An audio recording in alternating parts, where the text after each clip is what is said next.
अरे रानी, ओ रानी, क्या सो रही हो अभी तक? रानी की जेठानी जोर जोर से चिल्ला रही थी घर के आंगन में खड़े होकर। रानी यानी कि मैं। तभी मैं भागती हुई अपने कमरे से निकली और बोली, दीदी मैं आ गई। जेठानी बोली, रानी तुम्हारा नाम रानी है, तुम रानी नहीं हो।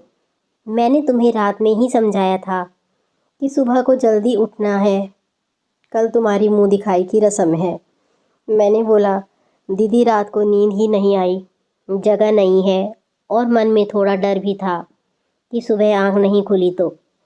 रजनी दीदी हंसती हुई बोली, रानी मेरी प्यारी देवरानी, जल्दी से घूंघट कर लो, अगर माँ जी आ गई तो हंगामा हो जाएगा। मैंने घूंघट किया ही था कि तभी माँ जी वहाँ आ गई और कड़कड़ाती आवाज़ में बोली, चलो अब क्या यहीं गपशप मारती रहोगी तुम दोनों? हमने चलना शुरू ही किया था कि तभी माँ जी ने रजनी दीदी के कंधे पर हाथ रखा और बोली, पता है ना कहाँ से जाना है और कैसे जाना है? माँ जी ने बोला कि जब भी कोई बड़ा तुम्हारे सामने खड़ा हो तो हमेशा घूंघट में रहना और कम से कम अपने बड़ों के सामने आना, और बिना घूंघट के तो कभी सामने आना ही नहीं। रजनी दीदी कुछ बोली ही नहीं, बस अपना सिर हिलाकर हाँ बोल दिया। मैंने भी अपना सिर हाँ में हिलाया।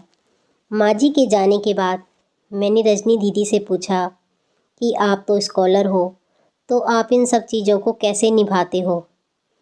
रजनी दीदी मुस्कुराई और बोली कि मैं तुम्हारे जेठ से बहुत प्यार करती हूँ, इसलिए अभी तक सब चुपचाप सब चीज़ें निभा रही हूँ। मैं कुछ नहीं बोली और चुपचाप रजनी दीदी के साथ घर के बाहर वाले कमरे में जाकर बैठ गई। वहाँ पर एक पड़ोस की आंटी जी बैठी थी और बोली कि कैसी बहू आई है, ससुर जी सामने खड़े हैं और ये यहाँ बैठी है, मुझे कुछ समझ ही नहीं आया मतलब। रजनी दीदी बोली, आंटी जी अभी नई बहू है, यहाँ के रीति रिवाज सीखने में थोड़ा समय लगेगा। रजनी दीदी मुझे वहाँ से उठाकर मेरे कमरे में छोड़ आई। 6 महीने यूं ही छोटी छोटी चीज़ों में बीत गए। फिर एक दिन राहुल के साथ मैं साड़ी लेने गई। राहुल का फ़ोन आया और वो दुकान से बाहर बात करने चला गया। साड़ी की दुकान पर बेधड़क होकर साड़ियाँ देख रही थी, तभी साथ में बैठे हुए अंकल जी खांसे। एक बार, फिर 2 बार, फिर 3 बार। मैंने साड़ी वाले भैया से बोला कि भैया इन अंकल जी को पानी दे दो, बहुत खांसी हो रही है इन्हें।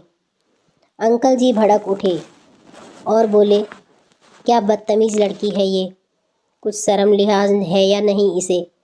दुकान पर हंगामा देख राहुल बाहर से भागकर अंदर आया और अंदर आते ही अंकल जी के पैर छूकर बोले, मामा जी आप यहाँ?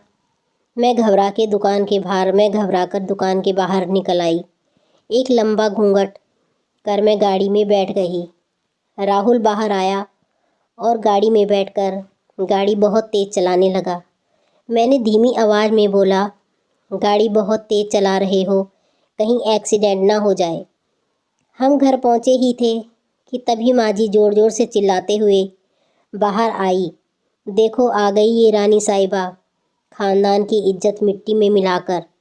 तभी रजनी दीदी आई और बोली, माँ जी मेरी शादी को 6 साल हो गए हैं, अभी तक मामा जी को नहीं जानती हूँ, तो ये कैसे जानेगी? माँ जी ज़ोर से चिल्लाई, देखो कैसे चपड़ चपड़ जवान चला रही है इस रजनी की। कभी राहुल सबकी बात काट लेते हैं हुए बोले कि माँ ये दोनों सही बोल रही हैं, अगर ये हमेशा घूंघट के ही अंदर रहती है तो ये मामा जी को कैसे पहचानेगी? और माँ, आज मामा जी के फ़ोन पर तुमने पूरे घर की शांति को भंग कर दिया है। ये वही समाज है जिसने सीता मैया पर भी उंगली उठाई थी। पिताजी और जेठ जी ने भी अपना पक्ष राहुल के साथ ही रखा।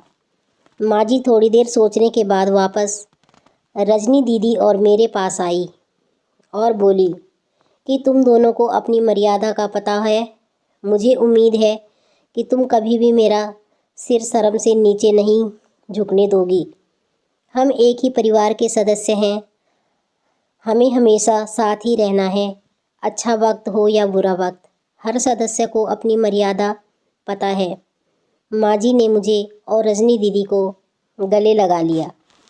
दोस्तों, अगर आपको कहानी पसंद आई हो तो कमेंट करके ज़रूर बताइएगा और चैनल सब्सक्राइब ज़रूर कीजिएगा।